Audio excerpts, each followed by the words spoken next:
Sorotan lain, pemerintah menyebut kasus superflu tersebar di 8 provinsi di tanah air. Bandara Igusti Ngurah Rai pun akan kembali mengoperasikan pemindai suhu tubuh yang sebelumnya digunakan saat pandemi COVID-19.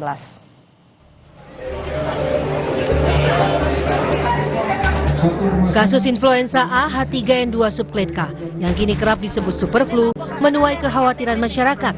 Dinas Kesehatan Kabupaten Madiun, Jawa Timur menyebut belum ada temuan suspek ataupun konfirmasi superflu di wilayahnya, meski di area Jawa Timur sudah ada temuan kasus.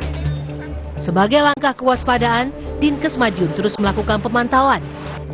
Gejala dan penanganan superflu kurang lebih sama dengan flu pada umumnya, dengan proses penyembuhan antara 7 sampai dengan 10 hari tergantung sistem imun masing-masing.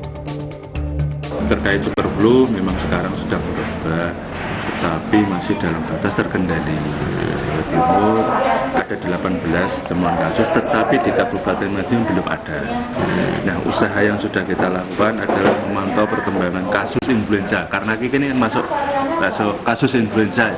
Kita memantau perkembangan kasus influenza itu di SKDR, Sistem Kewaspadaan Dini Respon Cepat, yang ada di Puskesmas. Pemerintah Provinsi DKI Jakarta juga telah menyiapkan langkah antisipasi superflu.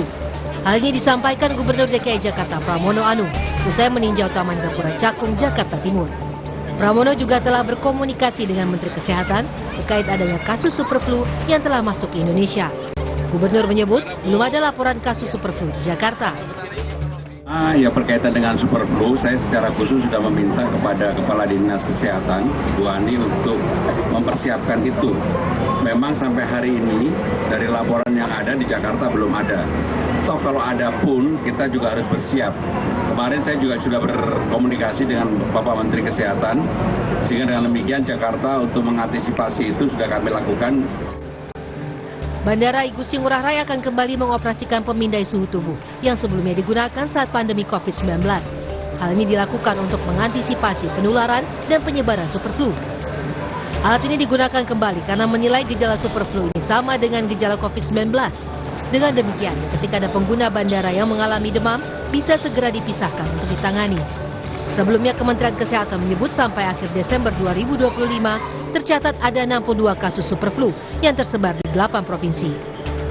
Penularan superflu dinilai lebih cepat daripada flu biasa, namun masyarakat diminta tidak panik dan tetap menjaga kesehatan karena penyakit tersebut saat ini masih dapat dikendalikan.